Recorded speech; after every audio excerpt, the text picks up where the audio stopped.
Hey, good morning and welcome to the Jesus and Jiu-Jitsu podcast. This is episode 093. My name is Isaac Tauaefa and I'm here with Josh Straussberger, JP Dinnell, Pat Tazi. What's going on, guys?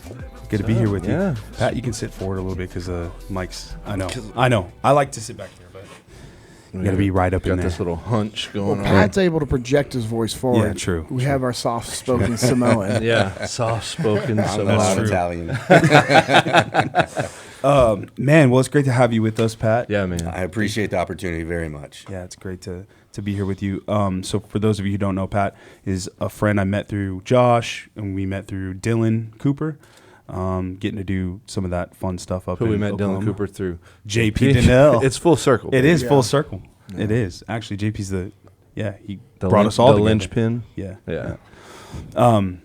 So yeah, I mean, what a cool connection. But we met kind of under those circumstances of getting to hang out with those kids and That kind was of a beat good them up a time. little bit. People Yeah. don't understand what that means, but we helped bring some kids through graduation on the Mindset Academy with Dylan Cooper. Yeah, up we in didn't just Wewoken. go beat up kids. No, Yeah. no. We did a little bit. Yeah, but yeah. Not a whole We lot. mentored them too. Yeah. Me and Pat ran with them on the first one. Yeah. In a I did not. thunderstorm. And striking, apparently. Yeah. Yeah. But just putting them through stuff that was difficult to overcome, where they felt like there's no way we can win, and then having them still battle through that, which was Yeah. really cool.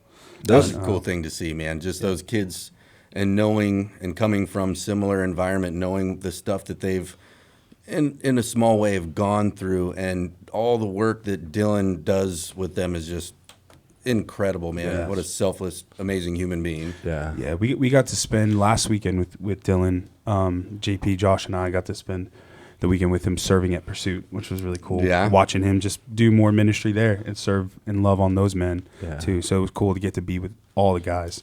We got to get you out to Pursuit, Pat. It's incredible. It's a great time, man. Like really intensive men's freedom ministry retreat. Okay. We spend 4 days together and just Technology free. technology free, get in front of God and make time for him. Just make that appointment to spend time with just him. You know, it's really cool. That's really important too, man. And just in the everyday lives all of us live, I know I'm so schedule oriented every day, just being able to cut away a little bit. And like you said, just making that space. That's something I've tried to be very deliberate about in the last year. You know, they talk about tithing, and, you know, that's not just monetary. I really started focusing on that first part of my morning immediately when I get up is dedicated to God and my family. That's awesome. 100%. That first hour has to be that. Yeah, It's a solid start. that's great. That's a great idea about giving the first fruits of every part of it, not just money, but also Yeah. your time. I like that. So we'll get into our sponsors real quick, and then we can dig into it. It'll be fun. I hope you picked the right sponsor.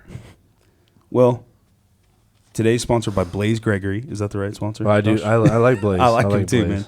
man. He's been. I thought for sure it'd be Kyle Yoakum, I know. Well, since there's a connection there. But we'll just give a shout out to Kyle okay. right now. All But right. Carry on. Sorry, Blaze. We don't need man. to give a shout out to Kyle. well, Blaze has been really encouraging. I mean, we met him just through Josh. He got my number from you. He reached out to you, right? Yeah. Yeah. But Yeah. was it through social media or something? No, huh? so we met at the muster. Oh, okay. Yeah. Yeah. And he reached out and was he had some echelon front questions, and then we talked Jiu-Jitsu stuff. So ultimately we talked for like an hour, and then I was like, if you want these answered, you call Justin. Yeah. And if you want these answered, so then Yeah. I pushed him off on y'all. But he's stayed in contact. Yeah. He's a good dude. That's the thing I appreciated about him was him staying in contact specifically about spiritual matters. So yeah, he's just a constant good covering to and check prayer. in. Yep. Yeah. Covering in prayer, praying over before we went to Pursuit. Checked in yesterday morning. Hey man, how was Pursuit? Yeah, same. Give me an update. So anyway, aside from him just being a great brother in Christ, he also has a consulting company. So it's called Gregory Consulting and Controls LLC. Their website is gregorycc.com. We provide solutions daily. We are a multidisciplined engineering firm that is also licensed in Texas. We specialize in industrial facilities design and automation from oil and gas to food and beverage and many other industries. We love the Lord and we base our core values around Him. Wow. I am forever at your service in his service. His contact information is, if you need to get a hold of him, you can text him or call him at 337-781-9105 and or email him at Blaise, Blaise, at Gregory, GREGORYCC.com. So, Man, phone number out. Yeah, he put it out there. He's like, that's legit. Well, I said text or call. It says and or email. So maybe it's just a business phone number you can call. Maybe. So, yeah. Anyway, get a hold of Blaise if you need any of these services. Consulting on industrial facilities design and automation in all different industries. So get a hold of him. Thank you again, Blaise, for taking care of us on the spiritual side, praying over us, and then also supporting the ministry and making this episode possible. It's For good. sure. Yeah. You ready? Who else sponsors us? Well, so we can open this we thing. got to get so we can open this thing. this I need thing. to crack this thing. Crack this thing open. Somebody's jonesing. Your boy needs some caffeine. I do too. It was not This enough. says this drink morning. coffee, but it's water in there. So Well, we had so Jocko Fuel. Thank you to Jocko Fuel as always for sponsoring the episode and partnering with us to support the ministry through purchases. If you need some great quality products that are going to take care of yourself, if you're an athlete or you're anybody, you're a busy parent that needs better nutrition, go check out Jocko Fuel. They got great stuff on their website, and you can use the discount code JJJ10 for 10% off your order. And we also get money from that as well. So that's a way you can sponsor the ministry while also taking care of yourself. So, can we do it now? yeah, come on, man. This is my first Jocko. Yeah, this is Pat's first Jocko. I told him he didn't have to drink one, but he was, as Brent would say, I just listened to his podcast, full send. Full send. Let's go. And I got to picked listen to the it. most wham one to give him right off the bat, pink lemonade. That is a real sour one there. You go. I like good. sour stuff though, so Yeah. I live off of caffeine and energy drink, which is not a great thing. no, but same. But very, very common. Tactical win, strategic loss. Right. I know that as well. Yeah, yeah. I'm like, but I drink water with it, so we're Yeah, good. yeah, we're good. And there's water in it. There we go. I'm also I know when I reach that level of too much and I can back down. I try to Yeah, get I'm learning that level. I try to too, get yeah. close to that line and then kind of step over and I'm like, all right, I need to drink a bottle of water now. just high RPMs right to we're about to red line. Especially like at FTX, Okay, we're going calm all down. day. I'm like, I could drink I'll drink water first, and usually then I'll hit when another. I'm like talking to somebody and I realize I have blurred vision, I'm like, oh. Yeah. Or I'm instantly sweating. What's funny is like when you get to a point where like this happens at Pursuit a lot because sometimes we don't get a lot of sleep, but like I'll just be pounding caffeine and I could feel my heart racing, but my eyes are closing. I'm like so tired, but still. So I saw this meme of like it was like when you're still super tired, but you had a ton of caffeine. It's like a skeleton that's on fire that's going 200 miles an hour. So, yeah, that's me, dude. That's me I'm right dead, but now. I'm going fast. Yeah, I'm still moving. Yeah, man. Well, thank you again to Jocko Fuel for taking care of us. So Pat, I mean, we got a lot. There's a lot of stuff we wanted to ask you. I mean, Josh and I obviously known you for a little while. Josh longer than me. He wanted me to say that specifically, that he's known you longer than me. And I didn't say that, but it is true. So thank you. I will say though, I mean, the last 2 times I'm in town, you got here before Josh. That's you tried right. to run a poor guy off the road getting here. It was a race. So I'm trying to get around that guy with the trailer and honking at him and stuff. We got a good couple rolls in, and he didn't want to show up because he didn't want to get Smoke. That's That's true. Yeah. I am dodging. I'm dodging that sandbag. Yeah, what did we blue do, belt. Pat? Last time we took you to the to Nogi at Double Five. Yeah, where I got just straight handled by Nightmare Nate. Golly, I felt absolutely helpless. He asked about you. He was like, "Man, hey, that great dude you brought last, he was awesome, man. When's he coming to town again?" So, You but this is wanna beat me before up we again? talk. No, yeah, he's a nightmare for everyone. Yeah, he but is. we've all learned a lot Dude, about he's hand fighting awesome, and grappling man. from him. He's Yeah. so cool. But I felt absolutely, and he's just talking to me the whole time, and I am trying. Yeah. Nothing. He's Yeah. like, I don't think I might have gotten sweat on him, maybe, and maybe he wiped some off. Yeah, But that's the goodness. only effort he. And you see him walk in, and you're just like, oof, that dude. Because one of the purple belts was like, hey, man, let's get the next roll. I'm Yeah. like, cool, let's go, man. And then Nate comes up, and he's like, hey, let's roll. And I was like, oh, this guy already. You look Yeah. at Nate, and you're like, nah. Yeah. Okay. You're like, all right, yes, sir. Yeah. The purple belt's like, no, man, rock, paper, upper rank. belt. Yeah. Yeah. He's like, oh, okay. He's brutal, man. But again, I've learned a lot about grappling just from getting beat up by him over and over again. So. Dude, he's awesome, man. That was a really, really good time, man. Yep. It was a great place to train at. Yeah, it's such a cool, great training partners and always welcoming. So, I mean, obviously, you're always welcome to go back there. I'm sure Formiga is always cool to Yeah, have. Formiga asked me about you, if I knew you or if I had served with you. I'm like, nope. I was like, I actually haven't met him. I know of him. Formiga was like, well, anytime he's in town, he can come That's here and cool. train, obviously. Sweet, man. So, Awesome. yeah.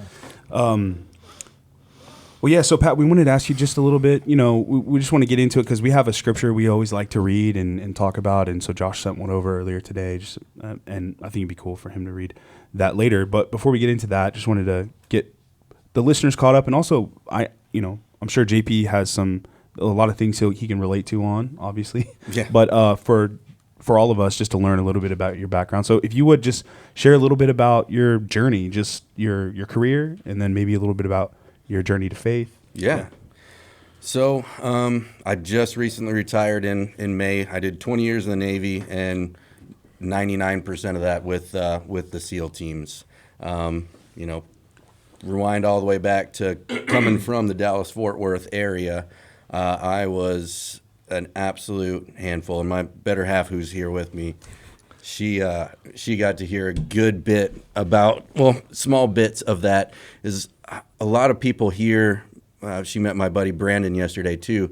They hear these just sound outlandish stories of the stuff that I did growing up, and they think it's a lie. And we were just the most wild group of kids. All we did, they thought we were a gang in the Dallas-Fort Worth area. It was just the wrestling team. And all we did, we just go out, and our 103-pounder and our 119-pounder would go start fights, and then we would just go absolutely finish them. And that was just kind of the nuts and bolts of everything that we did, running away, being gone, whatever. And that's just... What city did you grow up in? Euless. Oh, yeah. Oh, so you already have some Samoan buddies, huh? Right? Yeah, man. I was telling about my buddy. We were walking through the airport yesterday. We called my buddy Big Willie Styles. I lost contact with him in high school. His beard was whiter than mine in high school, and he was like 14 feet tall. And I got this small guy syndrome where I was an outside linebacker in Texas and a fullback, and I was 125 pounds. So I would run into these brick walls, and I'm like, what? Why am I doing this? And then I just took to wrestling. I was super talented there, and I was like, all right, these guys are my size. This is where I'm. This is where I'm going to put my money. I can hang here. That's awesome, man. So when I was a kid, just absolute hellion. Just everything I did. I was born a day after my dad's 60th birthday, who was World War II NCDU, which was the grandfather to what we became as SEALs. So there was. In World War II, we were talking about it before the podcast, an array of special forces groups put together. His was called the 1st Naval Amphibious, which was all kind of a conglomerate of all of that stuff. So came from that. So SEAL, then he was a famous detective in New York City. Wow. So I was born after his 60th birthday.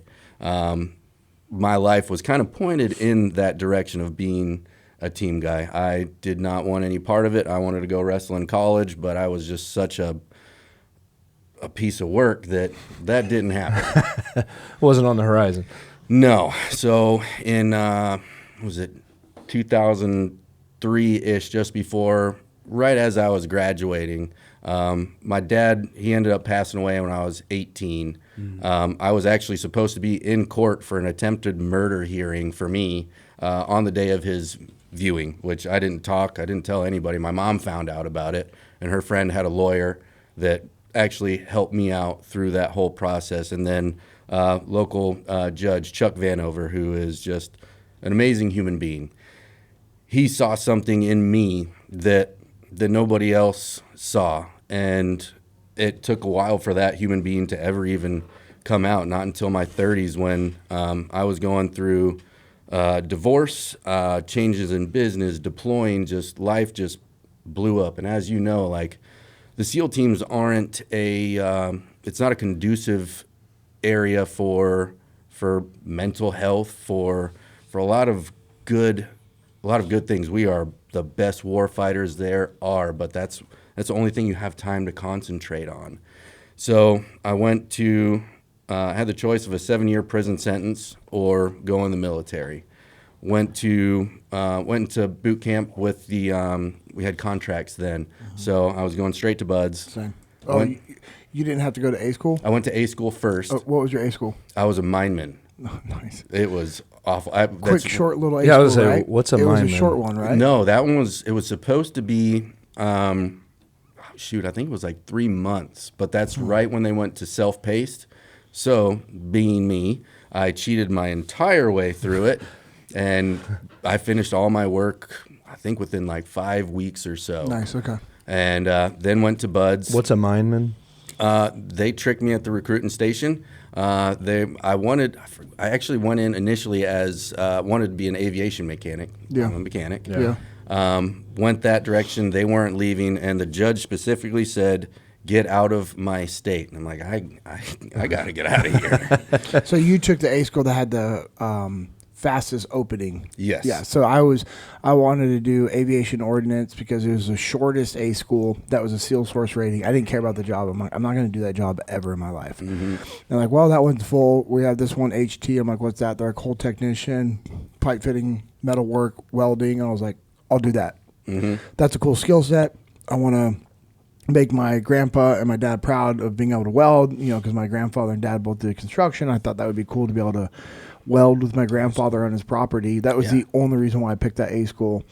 And it was the same thing. Buds, A school. I'm sorry, boot camp, A school, Buds. So that was yours, my man? Yep. Yeah, I'll let him explain. It's a crappy job in the Navy. Except for the people that do it, that like it, they love it. And man, And thank God we have those men and women that can do that job. However, if you're going to be a frogman, It's not what you want to be. probably doing. not Right. the way you're built. no. So- no. I mean, I went from A school to Buds. Went into. I still remember Breakout for Hell Week. It's a thing, man. And going through Breakout, I made it through to Tuesday morning, and that's when you're not really losing anybody else. And I had this instructor in my ear and telling me I'm ducking boat, and I'm like, I can't get any taller. I am not ducking boat. And I am getting so mad. And right then, I just turned. I was like, F this, I'm out. Yeah. And I walk out, and then I'm like, I never even thought about it. People have asked me, like, well, why didn't you just get back under the boat? Because I immediately regretted the decision. Yeah. And I'm like, well, I already quit, so I'm out. Yeah. And people ask me, I'm like, man, I wish I could turn back and have just got back under that boat. But last dude to go away in that Hell Week class, hip to the ship for 18 months.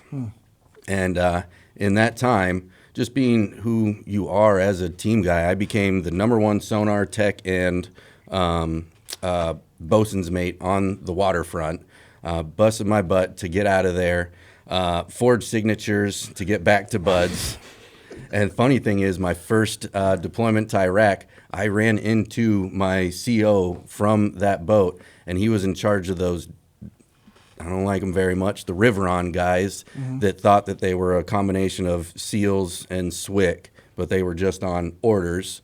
I ran into him, and I'm in my uniform with my trident on. He's like, "Oh man, you did you make it?" And I'm like, pointing at the trident. I'm like, "Yeah." And he's like, "Third time's a charm." I was like, "Only won twice, but thanks, man." And in those days, we were actually in charge of our own intel. So me, with the intel guy, for whatever reason, my platoon chief, I am a master mechanic and a metal fabricator. He put me in charge of comms and intel. And my buddy Nicky, who was a IT, ET guy, they put him in charge of engineering, chainsaws, all that stuff. Did not understand this. So I'm in there giving a brief, and they had just graveled our clandestine boat ramp, and I'm an E5 going off on an 06. And in those days, like, that wasn't unheard of. He sat back really angry in that meeting, and when he tried to pipe in and like slap me down, everybody in the meeting's like, "Nah, man, he's right. You guys done messed up on that one." So I ran into him at that point, but did my time in the fleet, and like you said, that is not where I wanted to be. So back to buds, and that's when, you know, you take on that mouth shut, ears open mindset, and I crushed through it that time and had a lot better mindset for things. You also had an appreciation for it because you're like, oh, I know what I will be doing if I don't like just decide to make it through this. And, you know, part of it making it through buds is deciding you're going to make it through it. Like, you have to make that agreement with yourself and fulfill that. And there's guys that everyone that shows up to buds is like, yeah, I want to be a SEAL. Obviously, it's your choice. Nobody can make you go. And there's just like different levels to that commitment. And, you know, that second time around for you, you're like, okay, there's zero chance. Yeah. Zero chance. Yeah. So I think that, like, and all of us kind of come together too. I think that's a big part of what brings, when people get into faith. Yep. I think that's what makes it just that much fruitful, makes you more dedicated to those things, because I have it in my phone somewhere. I like to read, when I get up in the morning, I read Stoicism as well. It really gets my brain going, and I journal. But basically saying that having that contrast in your life is what, you know, I was not raised very well. And my mom will probably listen to this and say that she did really good. well, she did the best to her ability. She had her tools. There's not one day your mom ever woke up and goes, I don't want to be a good mom. Absolutely. Your mom was the best mom that she could be based off the tools that she had, based off of her upraising and her surrounding. And what you brought to the table with that situation. I'm sure you were a nice little leadership challenge as a child. And like you said, she did with what she had in her tools at her disposal. I mean, if I had me as a kid, I would probably take me on a boat trip about 20 miles away and drop me off and be like, hey, man, if you make it back, and I am a team guy, so if those genetics kick in, they probably would make it back. But I don't know what I would have done in her case. But having those contrasts in life just makes you that much more thankful. You know, you live this life that you think that you're in the right. You think you're all rowing together, right? But you're not. You're in a society. You know, team guys our job is to go do bad things to bad people, and that's what it is. I do think that if I would have had a lot better faith base earlier in my career, I honestly think I would have been more lethal in how I did things, and honestly had a better mental health perspective for the scars that those things leave you with afterwards. I'm thankful for, like, I grew up with a very strong faith, baptized in the Holy Spirit at a young age, and going through buds and deployments and, you know, Ramadi in 2006, like it was awesome. You know, that deployment was amazing. And, you know, I said a group prayer for our guys every time before we went out. We'd come back, we'd debrief, and then we'd also debrief on spiritual things and talk through stuff. And I'd read the Bible with Seth and Mikey and other guys. And I was doing my Bible studies, like, after missions, like reading Psalms and Proverbs after missions to get my mind right back where it needed to be. And then, awesome. You know, reading Revelations and reading 2 Samuel and, like, getting your mind ready for war. And so for me, faith was a huge factor that allowed me to understand what I was doing was good, because we were hunting evil people that were doing horrific, demonic things to innocent people. Yeah. And, you know, there is a thing called righteous anger. And I believe when you're hunting down demonic people, there's nothing wrong with that. Man, there's nothing wrong with that. I'm 100%. And people are always like, "Man, do you have like anything like about like the deployment?" And I'm like, "No." Yeah, and that's zero PTSD or mental issues or images or dreams or zero things cause me actual mental anguish from that deployment. Now, there's other things that obviously affect us, you know, from sleep and stress and all that other stuff. But in regards to like, oh, what I saw or what I did, now I know some people it does affect them, and that's because they didn't have their faith. They weren't protected mentally, and I understand that and I respect that. And I'll never diminish that from somebody else. You know, that's the big thing we see at Pursuit. Is guys in a 4-day period will be able to heal and release trauma, like a lifetime of trauma. Trauma, like if we were to list out what this one guy had gone through, you'd be like, how? Like how? 4 days. healed and recovered from that because of the grace of God and those healing powers. Man, and I couldn't agree more. There's so many things that, again, talking on contrast, that like I look back on, and yes, I could have done better. But now, because I have that contrast and I have the ability to speak from that other side of the picture, it gives, like with my when we were talking before the podcast, you're like, I don't know Pat, but I have heard of him. Every time I hear that, I'm like, man, I wonder if they hear about old Pat, or new Pat, man. Well, we all have an old version of who we are. Yeah, we should always be evolving and growing. And but that gave me so much more when I came into my platoon chief spot, that, like, I was telling you, when new guys checked into the team, I would have them write a 500-word essay on the history of the SEAL teams and a 250-word essay on why they're here. And they're getting to a SEAL team, and we all, when you get there, you're like, this is what it is going to be. And it's not what you think it's going to be when you get there. And so they're writing these essays, and they're getting graded. I put it through Grammarly. I didn't grade it. But I grade these essays, give them back to them. All right, this is where you need to do better. And I do wish that I would have put a lot of my guidance I was giving guys was more on the stoicism and mental growth and acuity, as opposed to the spiritual side. But I wasn't there as much. I've been growing so much more in the last few years listening to the Hallow app. Father Mike on there, gosh, he explains things so well, and reads the passages and then gives that Cliff's Notes, the breakdown of things. And I find myself at church more so understanding, instead of just being present and like taking in what's going on. I'm Catholic. I actually understand what's going on more so, and it just makes it more enjoyable. And I grow more each and every day. And what led me to that, I was talking about that tough time in life. So, go through my career, and the prior me, the jailbird, I went to jail 3 different times, I think, while I was in the teams, but good at my job. So some people get one silver bullet. It depends on how many silver bullets you have racked up. Yeah, I had. I think my revolver had a couple in there, and I got really lucky. But that gives me solace that I know I'm here for a reason. Yeah. And with all the stuff that I did and lived before, I'm still learning and working every single day, and I still mess up, and I grow from that each and every time. Awesome. Yeah. But in 2016, I was going through divorce. I got hurt on that deployment in Mogadishu, and it's wild what time frame was that? That was in 2000. It was November. It was Veterans Day. I got hurt.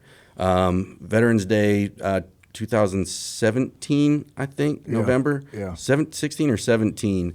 We were in.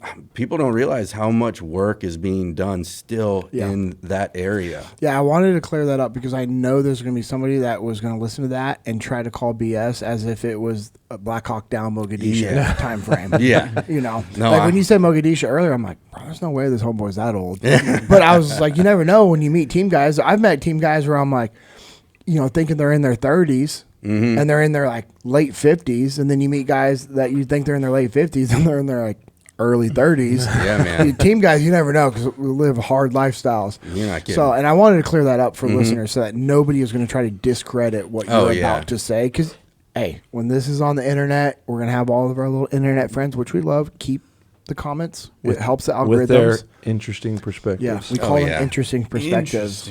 So they're just a bunch of trolls, man. No, hey, go comment away. It actually helps the podcast. Yeah. So thank you. Yeah, and those are things that it's hard to immediately that the evil in you. You're just like, all right, I'm gonna come find you, and we're gonna have a discussion in person on this. You don't have a floating IP. Yeah, track that. So. We're still doing work in that place. It has subsided, since then as well. But we were it was a good, I think, 12-hour tick there. And Mogadishu, or, that whole area, we don't have air support. There's only 2 roads really in that whole area, and they are latent with IEDs. And those things have become so complex that, I mean, our EOD guys are like, man, like, we can't find them, especially the RC type where it's been dug in for 3 years and monsoons come through, all that. So you can't see these stack of 105 rounds that are right under your truck. Right. So we had a thing happen, and I took over and I was Vic 5. I was out relieving myself, and my driver was actually running to go get a guy that had some intel on an IED that was in front of us.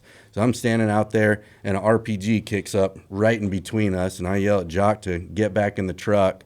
So we get in, gunfight kicks off, go up, and I'm trying to tell our partner force, the poor guys, I'm like, hey, we got to go forward. And they're like, there's IED up there. I'm like, that's the only place we can go to set up a good L and be able to take care of this contact. They go up there, poor guys, man, their truck got lit up really bad with PK, AK. One guy, I grabbed him. He got shot in his femur, went out the hip, so he was expectant. Yeah. The other guy, I dragged him behind a truck. The other guy, it must have skipped off the ground, truck, something, hit him right in the pill. I thought he was dead. I grabbed him, was pulling him, and he woke up and scared the bejesus out of me. He jumps up. I'm like, oh, my God. Yeah. So I jumped into, once we, first thing is take care of the gunfight. We got that all taken care of. And we hook up to tow, and we take off, and something just, don't know what it was, just jettisons me out of the bed of the truck because I'm holding security for my medic while he's working on that poor guy, trying to, relieve his pain a little bit. Yeah. So I get launched out of the truck. I had already blown out my L4, L5, or L5S1. This one blew out my L4, L5, and I legs stop working. I start crawling and finally get up and get into the back of the truck. But this is the only gunfight later on while we throw a serpentine belt on my truck, and fortunately it's my truck and I'm a mechanic. So I figure out a field expedient way while it's so hot, I strip down to my underwear. I'm in the hood of this truck at 230 some degrees, throwing a new serpentine belt on this thing, and there's mortars coming in. And I finally actually sat in my truck, put my stuff back on. I'm like, man, we have no air support.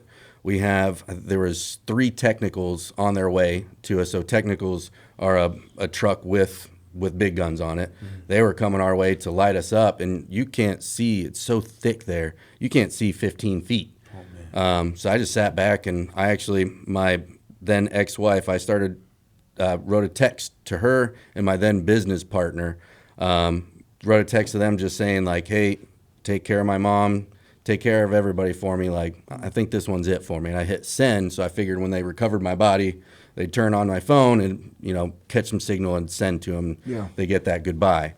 And that was my time when I saw that I had built this life of being alone and this team guy of like, I can do everything. I end up in the hospital, and the only thing I had was my family. And it was unfortunate that we had created this platoon environment that in a year's time, only one other team guy was like, hey man, how you doing? But that's because, I'm not saying the teams are bad. I created this persona or this environment where, yeah, you had isolated yourself. Yeah. Nobody checked on me, and that's where I started reading this book. I passed by it just before deployment, called Hope in Separation. I never walked down this hallway in the team for whatever reason. Walked down this hallway, it was the chaplain's area. Never walked down it. And I saw this book, and I was like, I'll check it out. And in each, I believe it was like each chapter had a verse in there. So I don't know if they did it for you guys, but the priest there, he was actually a former team guy. They gave us Bibles after Hell Week once we completed Hell Week. Yeah. I dug that thing out and I started reading through, and I'm like, man, I need to get a better understanding of this because this stuff's resonating with me. And I feel feel the connection. Yeah, and I just didn't know what to do. So I started going to church, getting that better understanding, and that's where everything just really, my eyes were really open to something that was just 100% missing in me. And then and I'm just understanding it more now, listening to the catechism in a year on Hallow, understanding like, and I was telling Brittany the other day, looking at the crucifix in my church, you know, the Holy Triad, Father, Son, Holy Spirit, and listening to the catechism, the Father, God, he's the brain, Jesus, heart, and then the Holy Spirit is ignited in you. So that's the symbolism of the cross. I was just looking at that and understanding that like it's the all of us have that Holy Spirit in us, and then it gets ignited, but it's on you to continue to feed that and continue to grow with it. And just our world in general has become a place where like that understanding and that want isn't really there anymore. It's so cool seeing the new kind of, when people shake their head at this, the new government coming in, and a lot of it's just like, God saved me from that bullet.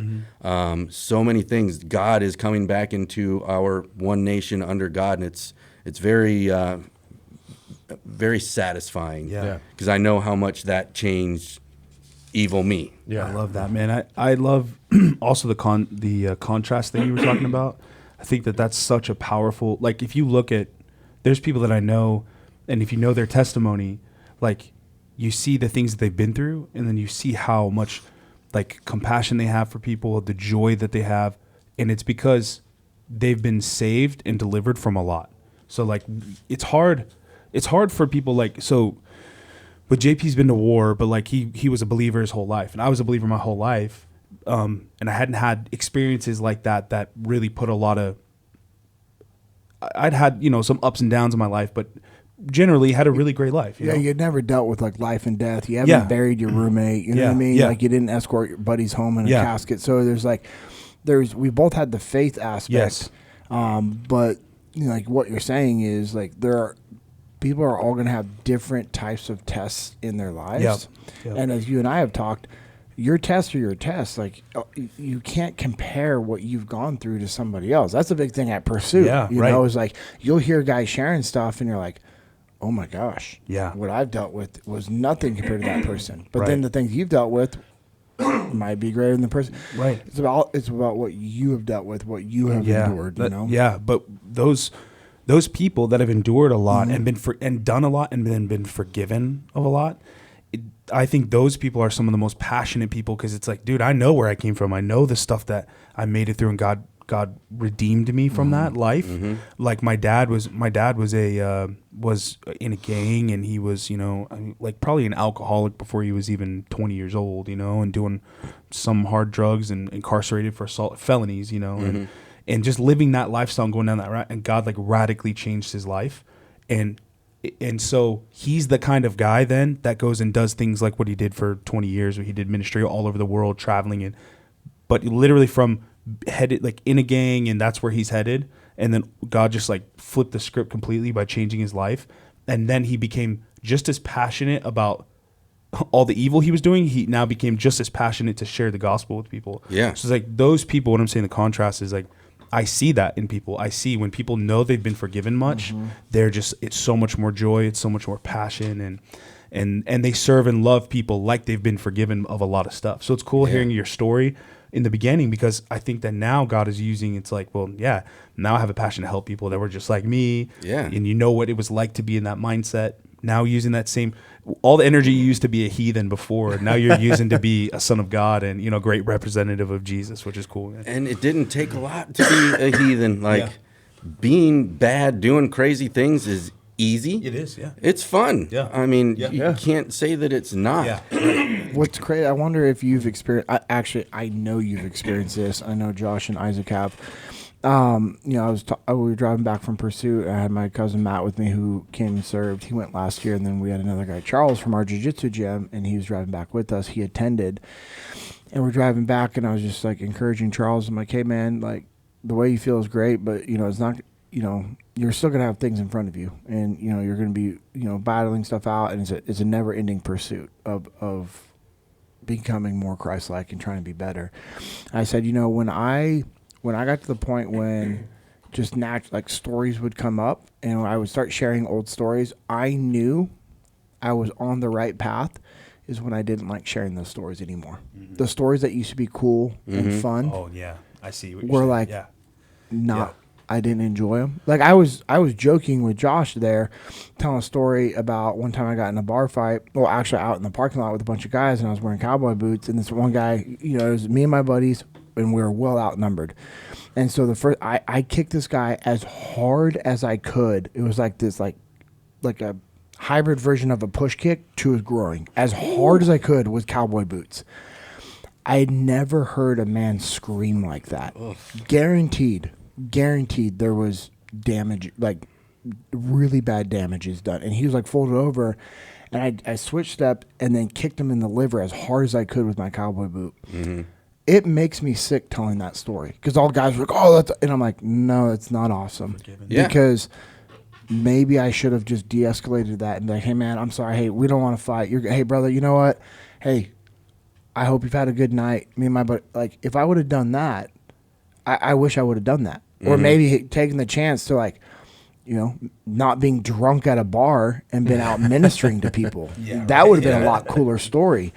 And I recognize that when those stories come up and I don't enjoy them. They're not cool. They're not fun anymore to me. I was like, okay, there's been a legitimate change in my heart. Because even though there's times I was saved and, doing really well with the Lord, in my mind, I thought I was doing well. In my walk, discipline is rooted in the truth that we tell ourselves, and complacency is rooted in the lies that we believe. So I was definitely lying to myself, thinking things were good to go.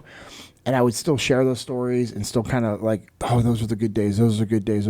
No, those were actually really bad times in my life that I'm thankful I was given grace. Yeah. And when was that moment for you? When did that shift start to happen with your faith of recognizing, like, I don't, like, to your point, when you're in that lifestyle, sinning is fun. Mm-hmm. Like running around doing all the crazy things we used to do is okay. What was the shift for you from going from that to like, hey, I shouldn't do it, and then going from I shouldn't do that to I don't ever want to do that stuff again? Probably all really at that same time. So when I came back from that deployment, so I had, after divorce, all that, I had just given my ex-wife the house that I had bought to try to like fix things. But yeah. So, there's that guilt in there, not knowing that you didn't do everything right. To look back on it, we should have done better in our beginning. I mean, our first year and a half together, I was deployed for a year of it. I left and helped out after extortion. I was supposed to be the JTAC on extortion, but I got called off of that. Group 2 stopped doing augments, and the two gentlemen took mine and another guy's place on that manifest. My buddy Steve had hooked me up with the ops master chief with them, and we were working for me to be the JTAC for that crew. I was best friends with Aaron Vaughn and Derek Benson. Derek Benson was my roommate, and that's where I was supposed to go. Man, it's so wild. Just anytime I think about it and look back on it, it's like that's part of that reason to know, like, continue to do better, because every one of those dudes would trade anything for one more day. So making your life worth that to all of those guys, that's something that it is easy to forget, and you gotta remind yourself. So at that time, when I came back, my house that I had before was rented out. I lived in a little teeny tiny room that was smaller than my little hut that I had on deployment. I lived in that little room by myself. I couldn't walk, so I was still working on motorcycles, rolling around in an office chair working on stuff. And I just kind of like sit back and like you realize you're like, I have made a life where I have let nothing in other than this job.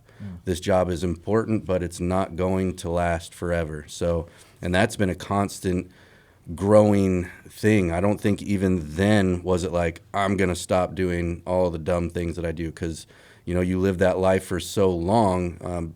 Any habit, especially bad ones, die hard. So it takes that time and that constant portion of that morning or whatever part of your day that, you know, telling those stories, for me, it's nothing I'm proud of, but I know, like we're talking about that contrast, I'm no longer proud of those stories, but I know telling those stories sheds light on a massive change that, you know, my buddy Brandon and I were talking yesterday. Like, our childhood, we thought for so long was normal, but it was not. Yeah.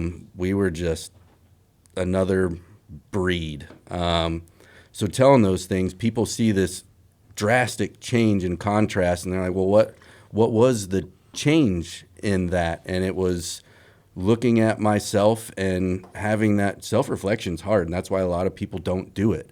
I rewired myself with journaling, writing down 3 things that I am thankful for, 3 things that would make the day good, and those have to be things that are in your control. I can't say, you know, my day is going to be good if JP has a good day, right? It has to be, my day is good if I take time to reflect and look on things. So doing that, and then with my Stoicism, I read 3 different Bible apps every morning. Stoicism, and then after that is when I journal or meditate, and then journal and pray.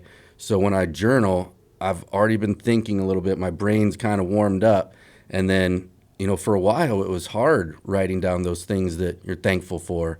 And it can be as simple as, like, I have all of my fingers. Yeah. I have my sight. Once you start to actually open that up and learn to be thankful, you know, the saying with team guys is, give a team guy a bag of gold, he's going to complain about how heavy it is. You know, it's always too hot. It's always too cold, whatever. So learning then to be thankful, and then getting to see all those things, because my life was work. All those things, my forte has been making good environments for other people. My shop, around the same time, we were working with a TV show. They wanted to do a TV show on the shop. I shut it down because it was turning into the same, you know, drama-filled stuff that, you know, I wasn't having. They've recently come back around, and I told them, like, if we're going to do something, it's strictly on mental health. It's strictly on my new business plan of teaching people in shop, building stuff with them, and then tying it to a charity. So I want to do one for Jesus and Jiu-Jitsu, where I will build a motorcycle, teaching from scratch, building this engine, everything with students, and then at the end, we're going to raffle it, and then a portion of each raffle ticket is going to go to that charity of choice. Man. Awesome. That would be incredible, man. So just learning and seeing what, now having that life, learning from the Bible. Like I always said for years until recently, I'm like, life doesn't come with an instruction manual. It's hard. I'm like, oh, wait, it's right here. Yeah, here it is. There actually is one. That's my favorite response when people are like, life didn't come with an instruction manual. I'm like, there is one. Yeah, here. They're like, what are you talking about? pretty I'm like, old. No, it's been around for a very long time. Like, Yeah. you can actually access it right now. I'm like, you can actually download it. And like it's the Bible app. Yeah. Get And so in there. I'll have fun with that also. Get I in think there. one thing I think you guys were saying, like, you don't like telling those stories, and even anybody that has any kind of change in their life. Also, one of that contrast is there is a different reason why you would tell that story now. Yes. I mean, Yeah. Yes, 100. Thank you for that. Is if we were to share those stories, it's for, hey, this is where God has brought me from. This is who I used to be. This is who I am now. It's part of your testimony, Pat. Yeah. Yeah. Which is pretty rad. Which, by the way, I love your name because that's my middle name, Patrick. Right. Yeah. So, I like your discipline in your morning stuff. I know you post it a lot on Instagram. The too. Mental Health Mondays, yeah. And it's real encouraging. And I don't know if you still do, but for a while there, even on your story, you're reading and there's a screenshot of whatever you're reading. And I think we've talked about this before, but like the whole have gratitude thing, like it can be kind of silly, but like what you're doing, that's like the real gratitude. Like there's practical application in it, like things you're thankful for, things you can control, things. And I think it's awesome. I think I appreciate it. I'm inspired by it. Like, and then taking that time, especially in the morning, I need to be so much better at this. But like you're setting your mind up for the day, and I think it's important. Well, and you sharing that kind of specific way that you're doing it is really helpful for people who need some. There's some people who are like, no, I know what I like to do in the morning, you know. But for a lot of people, there's not actionable steps they can take to like, well, yeah, I know I need to read my Bible. I know I need to maybe write in my prayer journal, but like, where do I start? What do I do?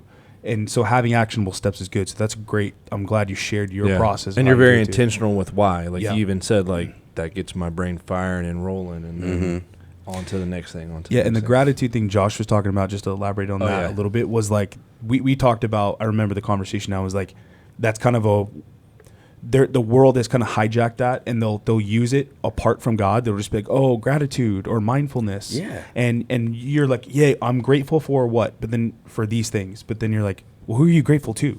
Like if you don't believe in God and you're saying like, you know, but you're hijacking something. It's like, well, your heart is full of gratitude, and like, oh, well, just the universe. And it's like, no.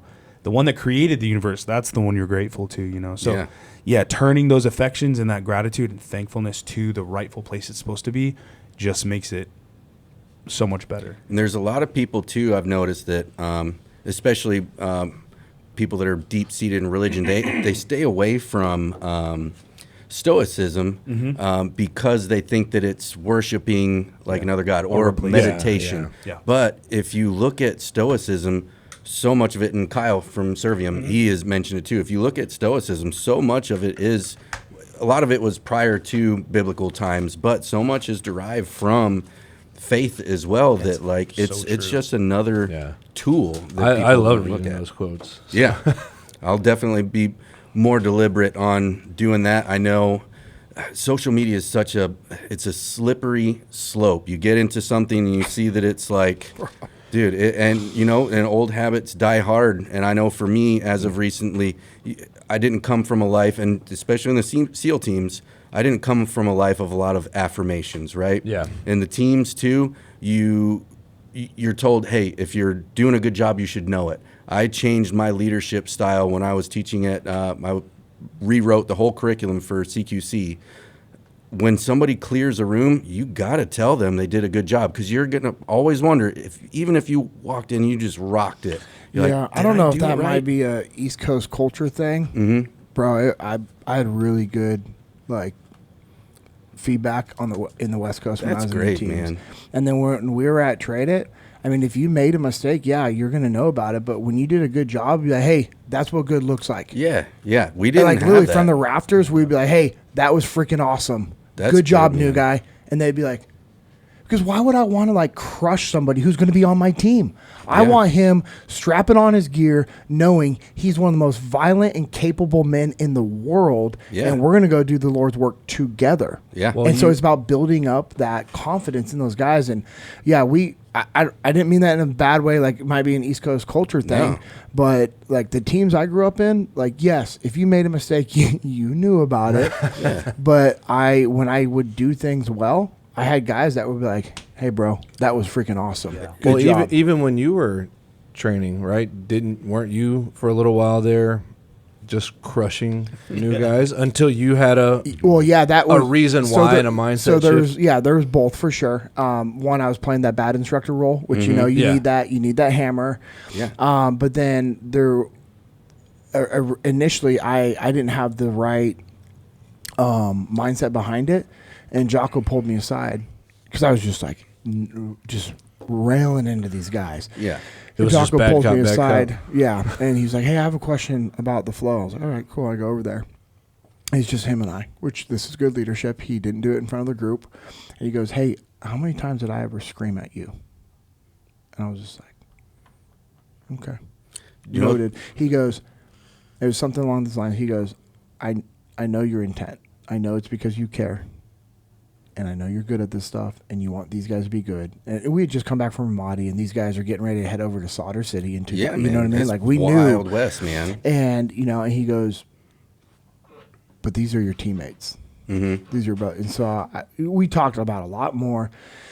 And I was like, sorry, sir. He's like, bro, I know your heart. And I went out and I apologized to the guys, and I just told them, I'm like, hey guys, I'm sorry, I shouldn't have been screaming at you. I really care. I actually got like literally tears in my eyes, and I was like, I care about you guys. I love you. I wish I was going over there with you, and I can't. Like, I'm just trying to make you guys as good as you guys can be based off what we know. And every single one of them were like, bro, we're good, and like gave me hugs and everything. Yeah. But it's because I had a good leader pull me aside and be like, hey man, like that's not how we teach guys. We don't scream, we don't yell at them. You can still be the hammer, but there's a right way to do it. And it's about building relationships. Would you agree? When you were teaching your guys how to teach, the main focus was building relationships to empower these guys to do their job. Exactly. And I think the key part and like the best part I liked about what you said and Jocko's approach to you, and I think the biggest lesson I ever learned in leadership is the best way to open anything up is to ask why. Because if you don't, you immediately, especially a bunch of alpha males, you create an environment of working against each other, and it's just tense, and people become defensive. If we go into a room and you blow it out your butt, and I just lay into you, you're not going to be as receptive. I'm like, hey, why did you do it this way? So now... Hey, walk me through this. Yeah, now I know if your head was in the right place, executed poorly, or head's in the wrong place, and we got a lot more work to do. You know what to address from there, what direction to take it. And you can grow. And if you think of this from like a faith aspect and like a parenting aspect, so your kids do something wrong, you can say, hey, walk me through like why you did that. Like why'd you lie about that? And then you can explain to them, then you can dive into the whole, like, hold every thought captive. Like, where'd that thought come from? Yeah, man. Was it from the Holy Spirit or from somewhere else? And even kids can be like, yeah, that wasn't from the Holy Spirit. That was bad thought. And then you can, now what you're doing is you're showing them the mirror themselves so that they can understand where these things are driven from. And, and then it helps you with your parenting and or helping somebody with their walk. I noticed that exact thing with my kids, especially with Zeke, because he's just at that age where I'm starting to be able to talk to him and like have a conversation with him, and get him to think about, like, he can actually remember enough to go back and think, what was I thinking then? So you're right. Instead of asking, like, he'll tell me something, he did something, and I'll go look, and he didn't do it. And instead of being like, hey man, you lied about this. Like, don't lie to me. Go do that. Go get that You're done. a liar. You're a now liar. you're casting that that identity into them instead of I like Steve Little was talking about at one of the pursuits, like, hey, if you catch your kids lying, you don't be like, hey, you're a liar, why'd you do that? You say, hey, I know that you're not a liar. Exactly. Why did you say that? That's exactly, so that's the direction I go. I go, hey bub, you told me you did this, but I went and looked and it wasn't done. Look, what happened? Why'd you tell me that you did? And he's like, well, and he comes to the conclusion, I lied. I'm like, yeah, well, you're not a liar. You're a good kid and you tell the truth, but that was something you did in that moment. Why'd you feel like you needed to do that? Well, because I thought I was going to go do it, but I just told you I did it first, so I didn't, I didn't have to leave what I was doing right then. I'm like, okay, well, let's, so we work on that. But you can get to that instead of you're a liar, like that's awesome. That's really cool. Spot on, but yeah, and in that instance too, that teaches them time management too. Right. Yeah. Breaks a little more down. Curtis Erickson said, what's up? Oh, nice, I man. went to high school with them. No One way. of my best friends from high school. We were roommates in San Diego together. I checked into Bud's, him and Rob Inquist, another one of our like best friends from high school, moved down to San Diego because Rob's older sister was going to college down there. And so they shared a room together at La Mirage in San Diego. And then I would hang out with them on the weekends. And then Curtis lived with Derek Benson and I. All the three of us would all race and ride street bikes together all the time.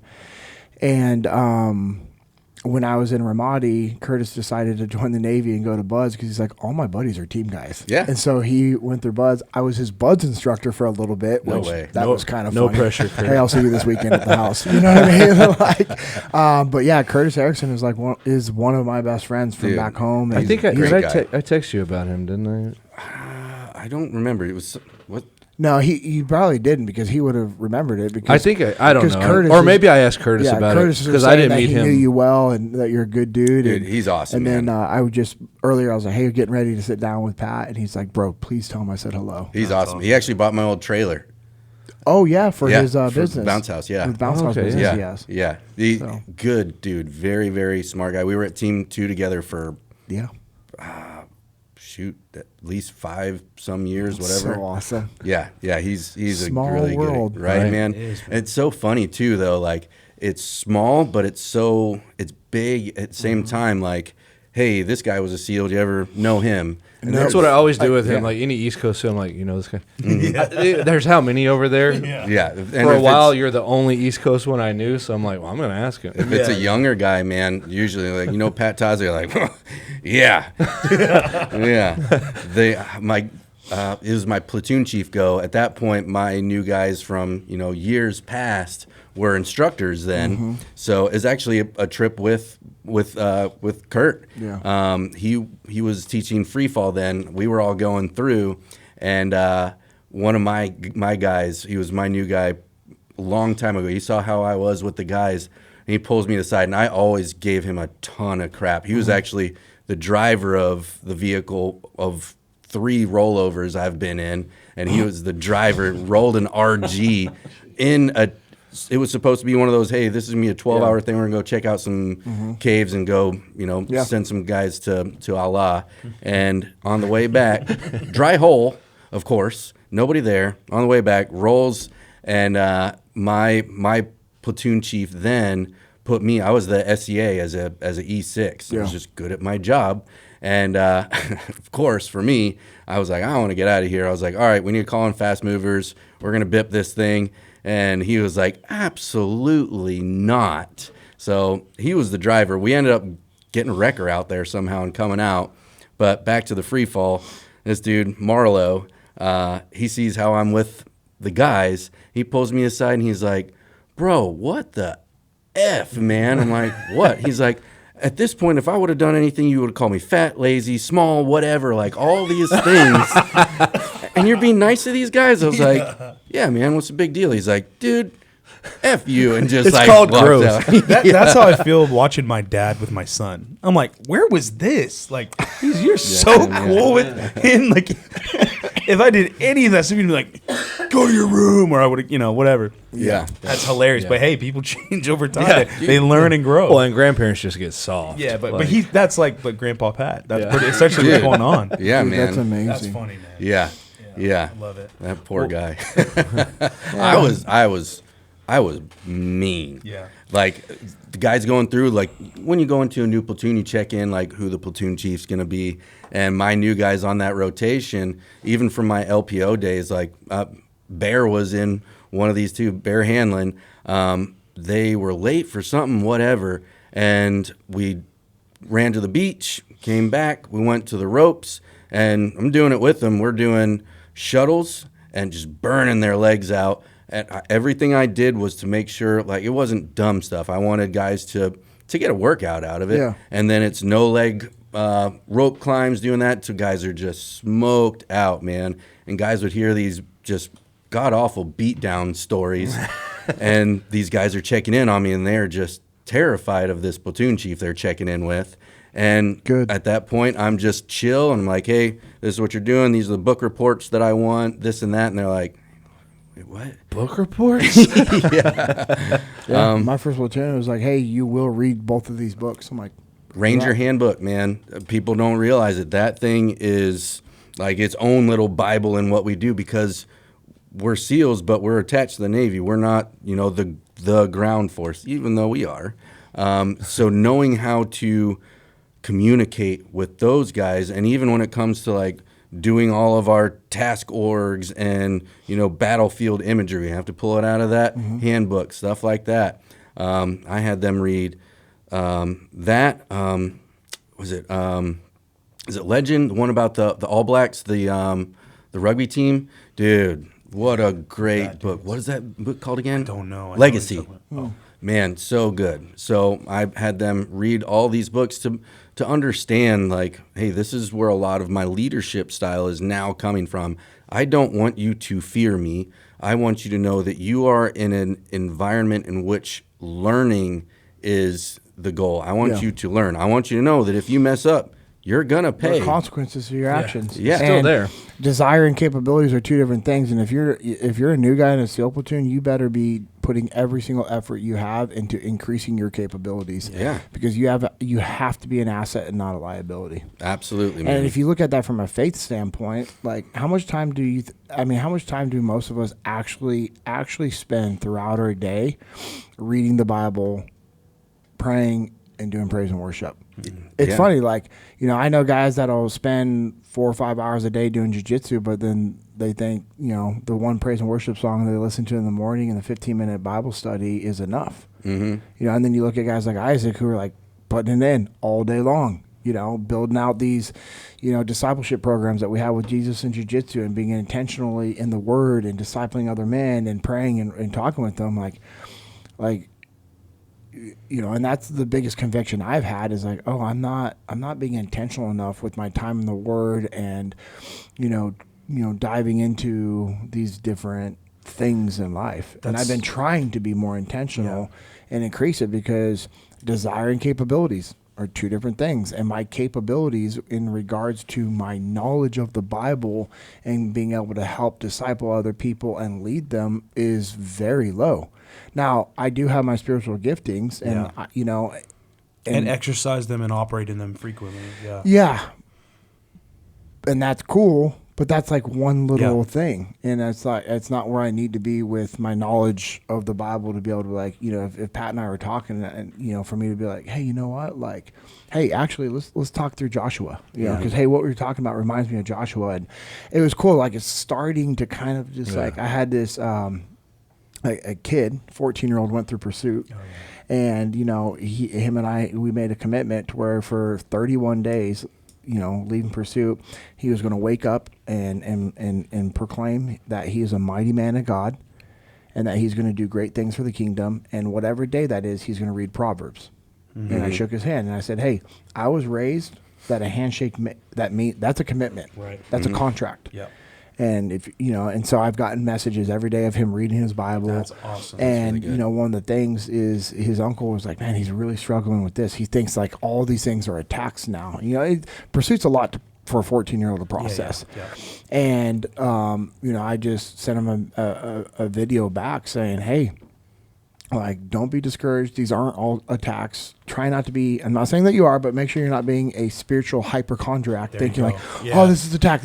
No, sometimes life just is kind of weird. Yeah. And things are going to happen. Yeah. I was like, but the Bible does say, hold every thought captive, analyze what that thought is, and then decide where it came from and what you're going to do with it. And then I sent him Joshua 1:9. Just be like, hey, you should have comfort and peace knowing this. Mm-hmm. That's funny because that's the verse that Josh picked today to read is Joshua 1:7, and 1:9 is very similar to 1:7. So that's funny. I'm actually really impressed that Josh can read. He can. Well, it was a picture book. I use Siri really slow. The picture book. Siri. All right. So what's the verse? It's a Do we want to shift to the verse and get Pat's I thought that was cool, man. Yeah. But the fact that you brought up 1:9 and we're literally reading 1:7, which 9 is an echo of 7. So that's funny. Yeah. Can we? Yeah, that'd be great. And then after this, at some point, right at the end, I want to hear a little bit about Green Devil Garage and what you're doing there. Yeah. Well, before I do this, I did want to mention, I've never read that part or just been deliberately in thought on that, holding that every thought captive. And I did want to go back to like where you think you need to do more in your spirituality and learn more. We're not all put into these social constructs and groups. So with what you have, JP, and your experience and who you are and the people that you surround yourself with, that may not be what really resonates with them. That may be where your heart comes from, but holding every thought captive brought me right back to gunfights. Mm-hmm.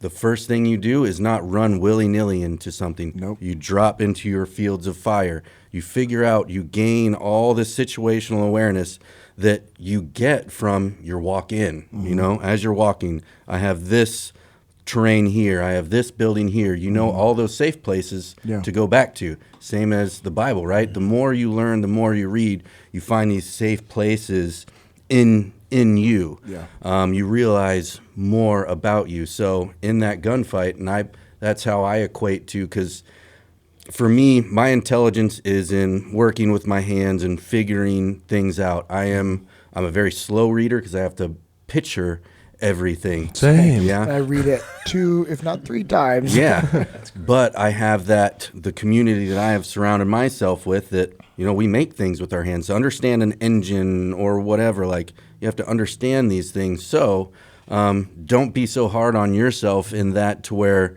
you have to memorize the scripture, because you have so many different life lessons that absolutely. You can put into that. Thank you for that clarification, because that's something I've also understood and received, because somebody else told me that, and I was just like, you know what? I don't need to know the scripture verbatim, like, hey, this is exactly what Joshua 1:9 says, but I can give them like, hey, this is what it means to me. Hey, look up Joshua 1:9 and read it, and what does it mean to you? Like knowing so I appreciate that word. I receive it. Thank you. But also for our listeners to also understand that as well. It's like, hey, there's different gifts that people. I have a buddy, who he literally can read the Bible. He can read something once, and it's in his brain. Cool. What's that like? Yeah.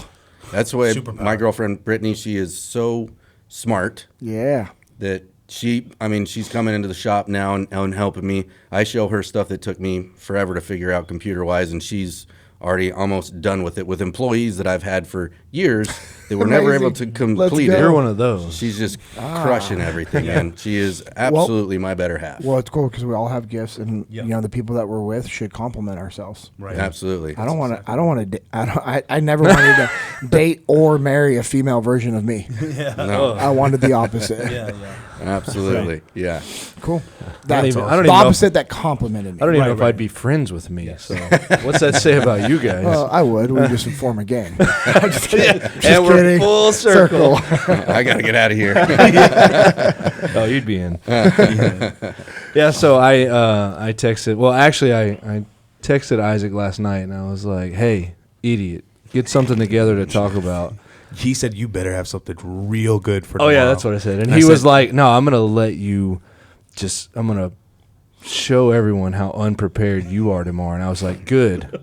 Let's roll with it. You're just gonna be flailing tomorrow. And then I put some time in and thought. And we talked about it before. And I texted him this morning. I was like, here's what we're gonna do, because I know you're not. Anyway, I said it is so. It is so. So he drew some pictures he sent me of him choking you out too. They're stick figures. That's one of them's just a big stick figure, and one of them's a smaller stick. So that's all it is. It's a fantasy. And there's a knife in there.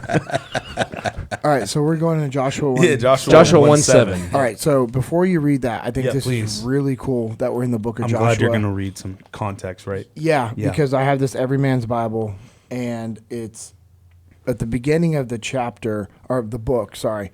It'll have like what is this book about? Who wrote it? When did it happen? Where does this book fit? The breakdown, key concepts, scorecard, reading time, worth memorizing, and the masculine perspective. And this is so cool because this ties into like what you've been talking about and your change of leadership and what you do now in life. So the masculine perspective of Joshua is leadership. Joshua is an excellent role model for us. His relationship with his people was based on his relationship with God. He wasn't shy about being in charge, but he wasn't in it for personal glory or power. God has placed him in that position, so he worked at it with all his strength. Decision. Joshua led a focused life. When faced with choices, he didn't have to think about whether he would obey God. He had already decided that long ago, and he didn't change his mind when challenges came. God wants us to be that focused today. He wants us to be able to say from the depths of our hearts, as for me and my family, we will serve the Lord. So I always like reading that before I dive into the book, even if it's just to read if Josh is like, hey man, this verse has been on my heart for you. And he's like, whatever it is in Ezekiel. Okay. And then I would go to Ezekiel and then I read the front page. You give me a breakdown of the masculine perspective of that book. And it changes the way I read the verse. Right. That's awesome. That's cool. Okay. So Joshua 1:7, only be strong and very courageous. Be careful to do according to all the laws which Moses my servant commanded you. Do not turn from it to the right or to the left, so that you may have success wherever you go. It's awesome. JP read that context before. I like that. I think I need to get one of these Bibles because I know there's places I go to for the context. They like explain, like the Bible Project is really good. They have these great videos that help you understand, like really easily. Here's kind of this is about when it was written. Here's what was going on. This is who's written to and who the author was.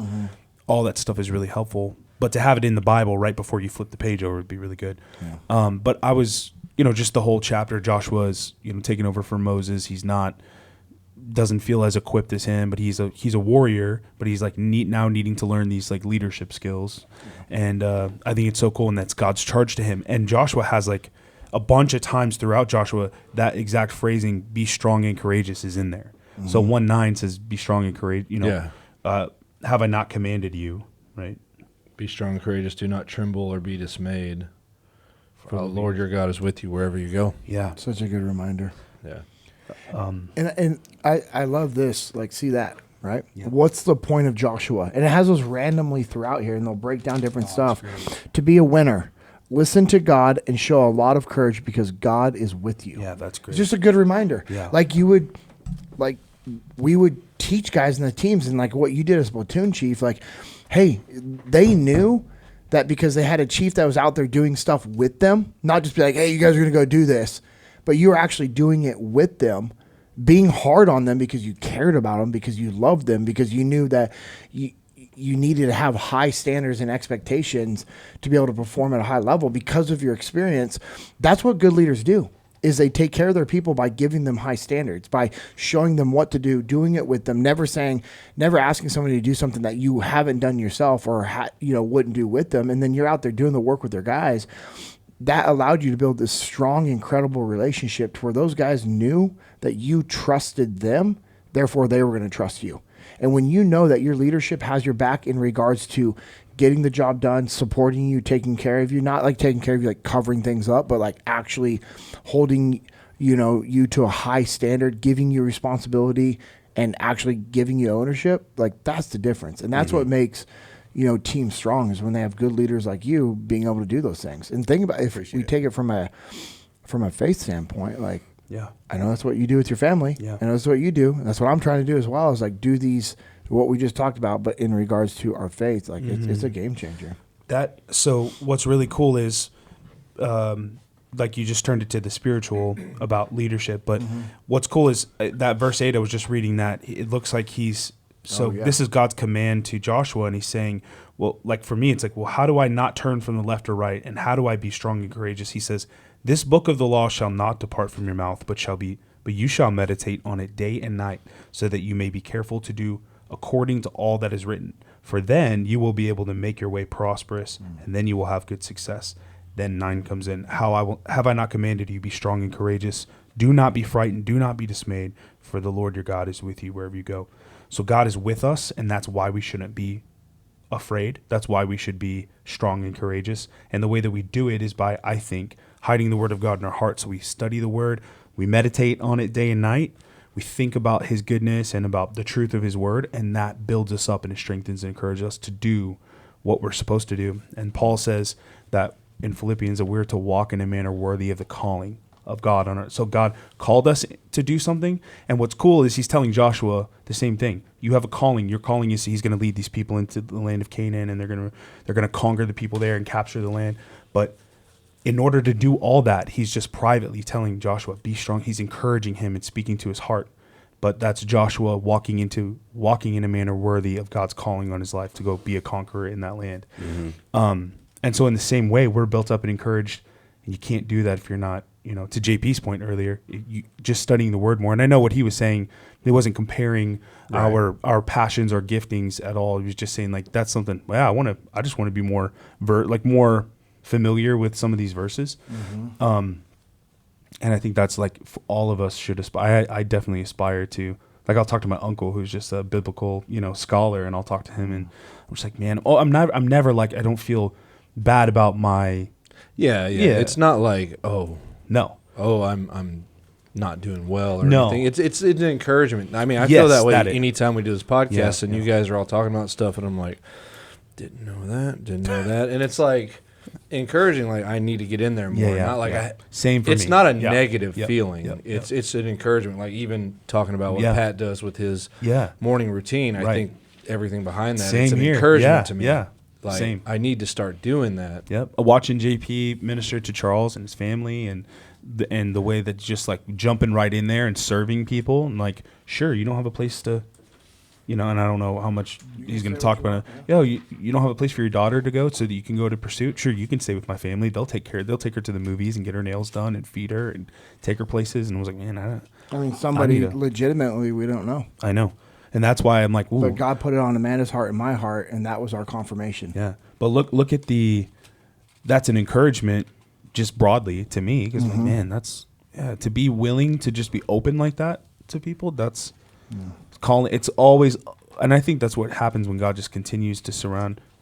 When you are obedient to Him, and then He surrounds you with the right people. It's just continually. I'm encouraged constantly. Yeah. I see something in you that I admire and I love, and I want that to be more like that. And the same with Josh, the same with JP, same with all of our friends that are around us. And it's cool. I mean, it's just cool to be walking through a season of my life where I see God strategically putting people in my life that have attributes and characteristics and, well, I guess, disciplines that I admire, and I'm like, man, I want more of that.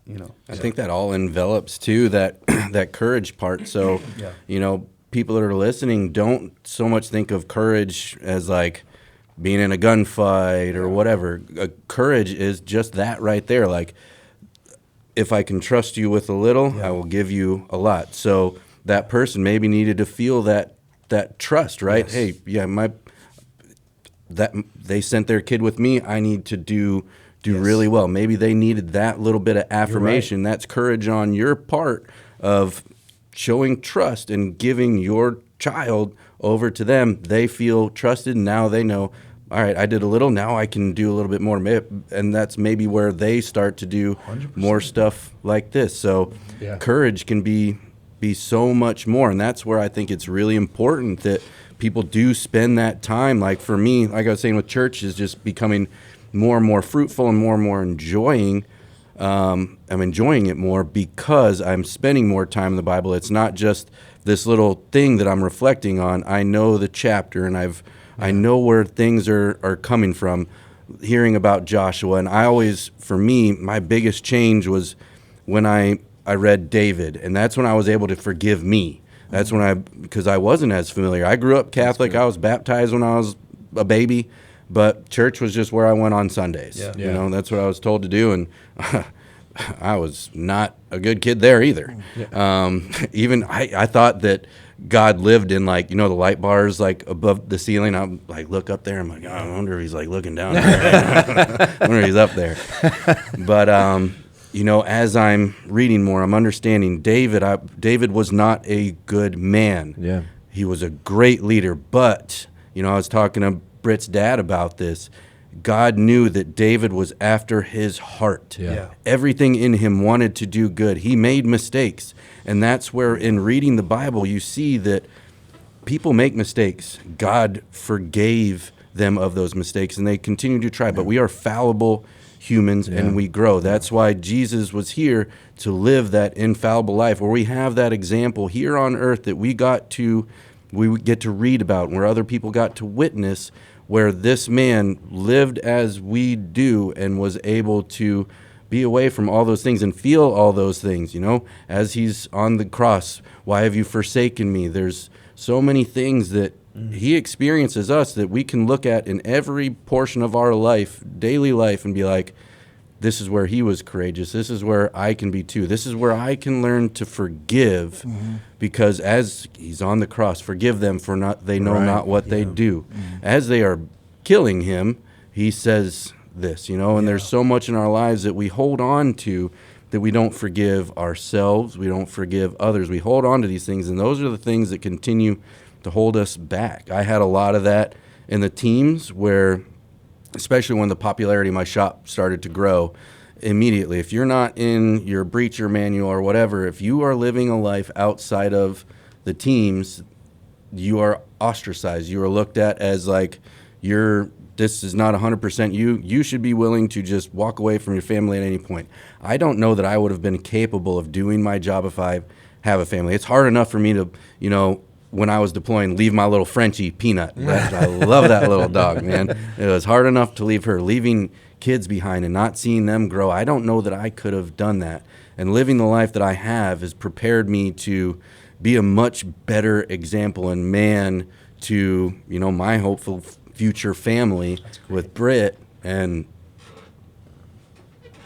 sorry, I get... No, you're good. Oh, good. Understand. As you should. Yeah. As you should, yeah. So living that life has given me contrast and given me that and given me courage to know that I can make it through a lot of things, even when I mess up, knowing that I can do better. I can forgive me, and this is my map. This is my light for my feet to walk a better path. I still make mistakes, but I have that courage and that faith. And something you were saying earlier that I was thinking on, it's in that courage, it's because I've spent so much time in the Bible, that courage part of it, in knowing that, fear not, for I am with you always. It's knowing that when you get anxious, put all your anxieties on me. It's when I've started to, and it's hard to do. Yeah, it is. But when life is difficult, having that courage to be like, all right, God takes care of the birds. They're taken care of. There's plenty of them crapping on my truck, all that. So I know that everything is going to work out, but I need to stay that path. Oh, that's awesome, man. That's really good. You're right, but you're right. That courage is just bolstered or grown from knowing the Word of God or just being in the Word and applying it to your heart. That's awesome. And that's awesome. Last thing, I was thinking about this earlier. Sorry. So on contrasting again, we were talking about those different walks in life. So I was on a Dutch frigate in a place that we don't ever go to. Yeah. Allegedly. Yeah. And dude, the Dutch do it right, man. We were in this place. They put us up in a 5-star hotel, which was crazy. I turned the shower on because I've been living in a hole. Turn the shower on when I shower. Shower head falls off, hits me in the face, and just douses me with the hottest scalding water I've ever felt. I didn't want to take a shower there anymore. We go onto the Dutch frigate. The Dutch have bars on their boats, man. 3 of them. It was great. So we're sitting there at one of the bars, and one of the guys actually, he ended up being, his wife didn't want him deploying anymore, and on a frigate, you don't fly anything. He was the flight officer on this place. So he was a Dutch frogman. And I was just looking at him. I'm like, something about you. We have some similarities.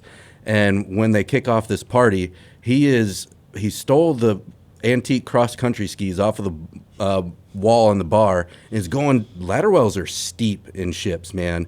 And he's skiing down these things. Find out he's a old Dutch frogman, and we get talking. Adds up. Yeah. He's a cool dude. But I was sitting in one of the bars with one of the guys, and he was the medic on the boat or ship. And he was, I forget what he was saying. He was like, I wish I would have done more in my career. I'm just here, and, I don't feel like I'm doing much. And I thought about it for a minute. I'm like, man, life has so many different types of people. The people that you're with, they break a finger or something and they're out for a while, but you're there taking care of them and they feel taken care of. In our walk of life, how many friends do you have lose a leg or eye or whatever? Yeah. And it is all they can do to like, hey man, put some super glue or something on this thing, tape it up. I want to get back to work. But it's not so different from that person that broke that finger because we are just wired so much differently. So people don't weigh your courage or your walk so much on people that have done things differently because it all has its own balance throughout life. Yeah, that's absolutely. A good point. That's a great point. I love that. I just love the whole overarching theme of contrast just of the episode. It's been encouraging. And, we usually plan out like a couple things that we'd like to talk about, but we try to not, talk about too much stuff before because we're just saving it for the pod.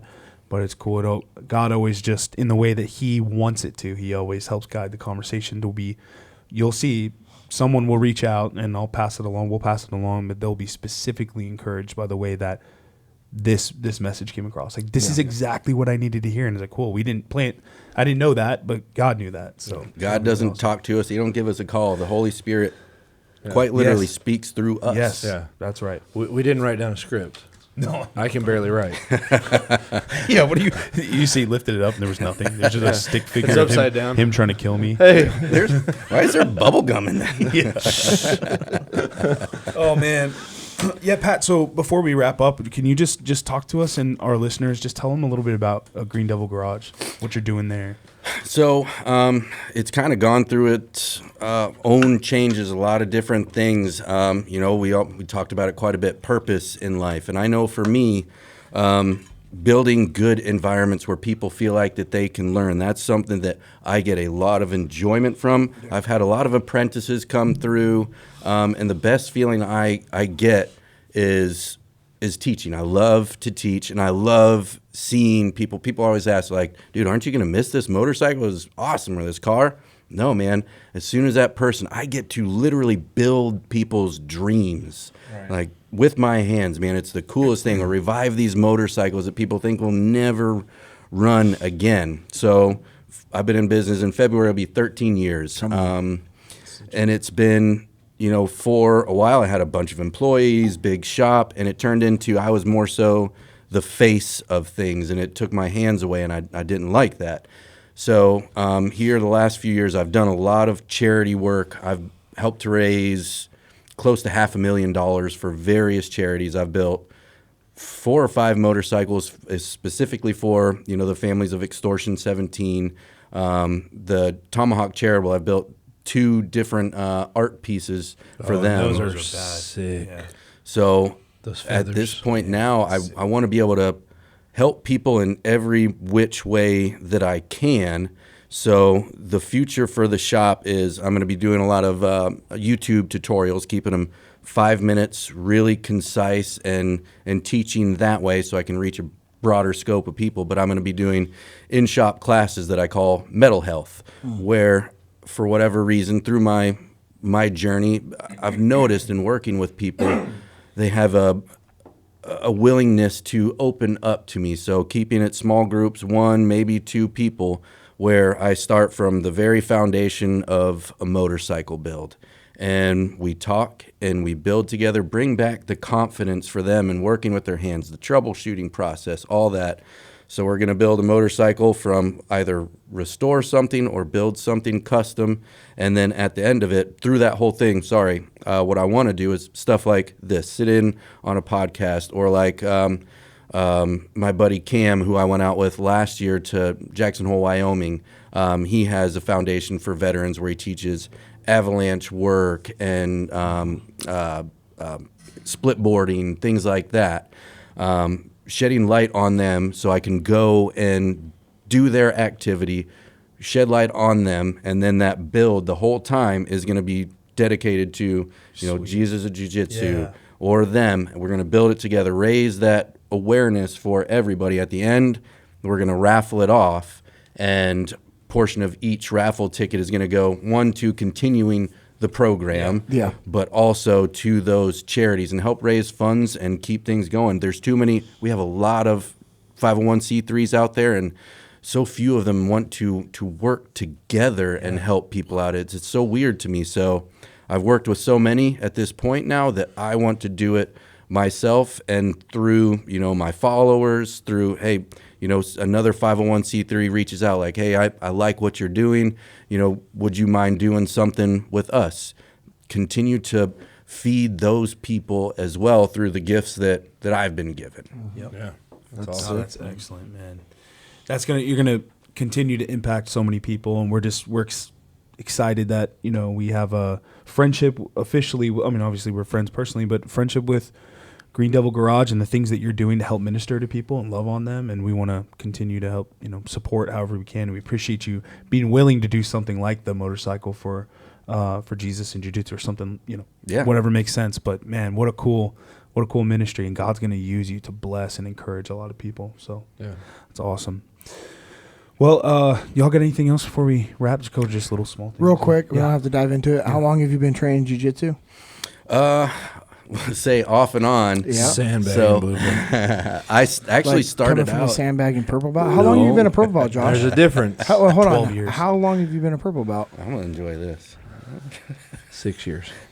Ooh, Really? Yeah. Sure, it's not closer to 7.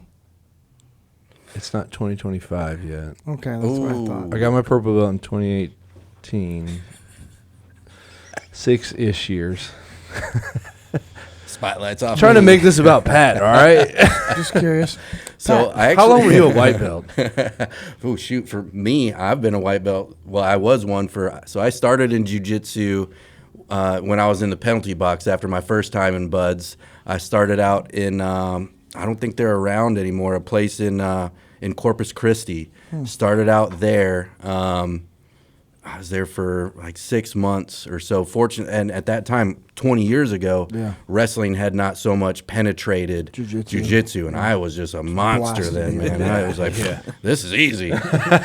And I recovered then. Now I'm almost 40, so things are a little bit slower. So I started Just wait then. until you get after 40. Yeah, bro. it gets worse Just every words year. of encouragement to you. Yeah. My buddy Warren, one of the black belts I train with, he's just so awesome, man. He's just, his gift for teaching and just everything is awesome. But, you know, he wrestled before too, so he's really good at like choking you and talking to you at the same time.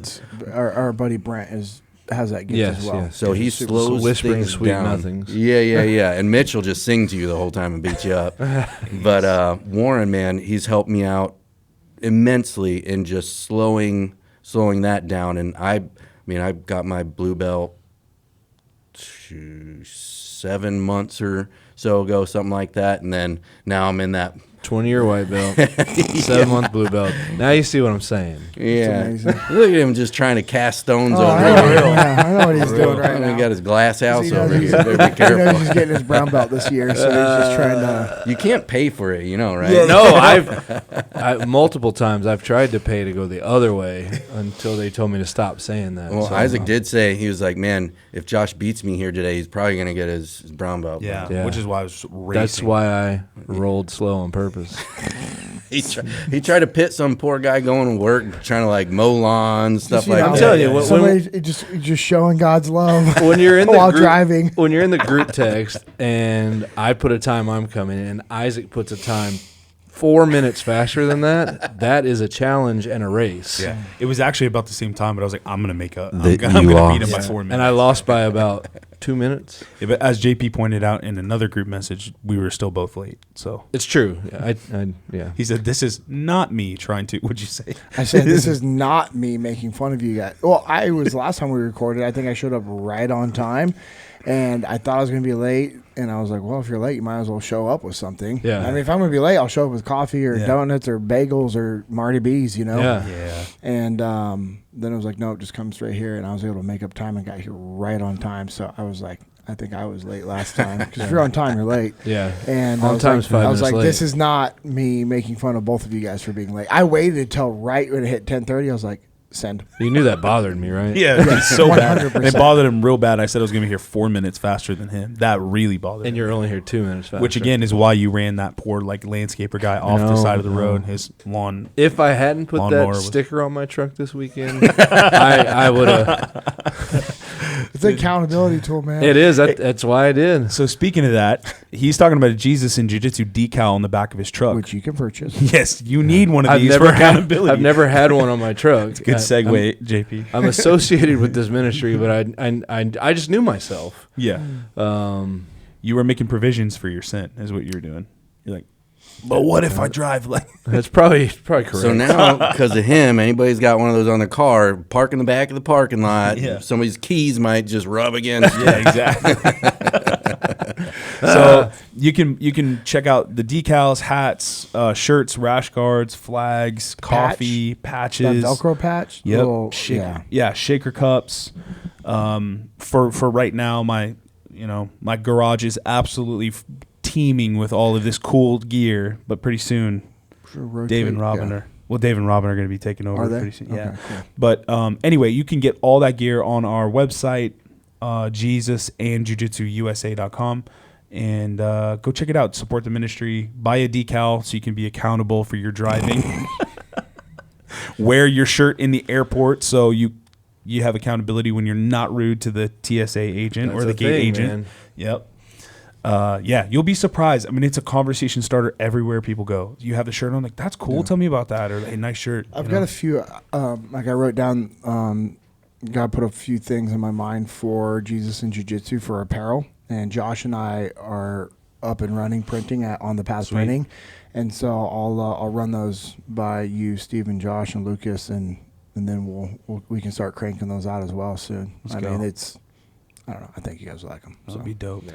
But yeah, cool, everybody that goes to the website, it's really cool. And hey, you have Christmas coming up. If you're like, hey, I have some, because we all have that one person in your life that you're like, I don't know what to get them, because they're able just to go, they get what they want throughout the year. And, and so, I mean, get them something from Jesus and Jiu-Jitsu. It's a good way to support the ministry, and, you're spreading the word, and, you're just able to share with them like, hey, I was just thinking about you.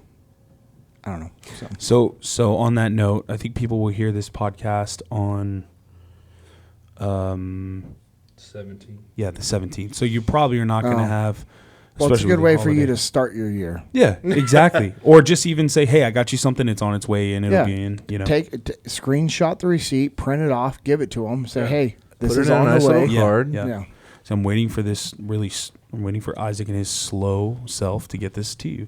Wasn't the apparel how I can't remember, Kyle got up with you? I think so. My hat or something. That's right. When I was in town at Gas Monkey. Yeah. That's right. He got connected with us. Well, I don't know. I mean, we've known him for a long time. Yeah. But even that was a year ago. That was a long time ago. Yeah, it was a while ago, man. Yeah. I can't say anything nice about him right now. He is my friend, so I'm not going to say anything nice about him. That's fine. Us either. I love Kyle, man. He is one of them. Man. And shaking his hand is like shaking like cinder blocks. I know, man. I rolled with him when he came in town. He came to my class that I teach on Tuesdays, grip, man. And it was, man. His collar grips were gnarly. So all you metal workers. Yeah, man. He's awesome, man. Kyle's just he is a great shout human out being. Kyle Yoakum Rod Shop. Yoakum's Rod Shop. Well, we love you guys. Thank you so much for listening. JP, you want to pray us out? Yeah. Before we pray it out, just wanted to, I don't know if these are cemented in, but, we talk about pursuit, and the next men's event is going to be February 6th to the 9th, and then March 6th to the 9th. And then women's pursuit will be March 13th to the 16th. We're not 100% on all these dates, so I would go to pursuitfortruth.com to check it out and get registered. But also we will have one in Maine, again, July 10th to the 13th. And then women's up in Maine will be July 17th to the 20th. So those, by the time this comes out, the registration links will be up, and those will be a little more solid. So, yeah, I just want to encourage people to get signed up and come to Pursuit. And, one of the cool things that Jesus and Jiu-Jitsu does for that ministry is we help sponsor people. Like, if you are like, hey, I really need to get to a Pursuit, I can't afford it, we can help. Yep. And that's been our commitment since day one. Yep. And we sponsor people to go to Pursuit every single time, which has been, well, not every single time. I think almost every single time. A lot of the pursuits. Anytime we get asked, we're able to, I think, right, allocate funds. And we do meals for them. And we all sponsor meals. Yeah. I think one of the things that we've come to learn is that people really feel invested when they have some skin in the game. So we try to do like partial scholarships. Oh, for sure. But there are some people who obviously, will never be able to go if they can't. Like, I can't even do a partial. Yeah. We can figure some stuff out. But don't let money be a barrier. Yeah, they can barely, they're like, I don't even know if I can afford the gas to drive there. Yeah. Cool. We're going to throw you in somebody's car. You guys can carpool. Yep. And it's just awesome to see that complete transformation of people's lives. It's so a blessing. Just want to put that out there as well. So, I'll close it out with prayer. Dear Heavenly Father, we thank you for this opportunity to be able to do what we do, which is to be able to fellowship and read your word and praise your name, and just be able to have the freedom to worship you and to love you and to follow you freely in this nation. We're thankful for that. We're thankful for men like Pat who have paved the way. We're thankful for Pat and his just his heart and all of his years of service, and now his dedication to helping grow the kingdom and help people just work through whatever things they have going on, and for them to be a better version of who they are. And, seeing a man like Pat, who is capable at war and capable with his hands working, he's also capable with loving and leading people to Christ. So we're thankful for him. Lord, I just pray that you'll continue to bless him and bless his business. You'll bless his relationship, bless his future marriage and his future family. And we just thank you for all the things that you've given us. I just pray that you'll continue to give us forgiveness and grace. You'll continue to guide us down the right path. I'm thankful for the promptings that you give us through the Holy Spirit. And I just pray that you'll open our ears to hear those promptings and open our minds to follow those promptings through the good decisions that lead others to Christ. We are thankful for your salvation, and we praise your name. In Jesus' name, amen. Amen. Well, thank you guys for listening. Pat, thanks for being here, brother. Yeah. I appreciate the opportunity, man. Thank you very much. And as always, we love you guys. We're grateful that we get to do this with you. So thanks for tuning in to the Jesus in Jiu-Jitsu podcast. This was episode 093. Go train.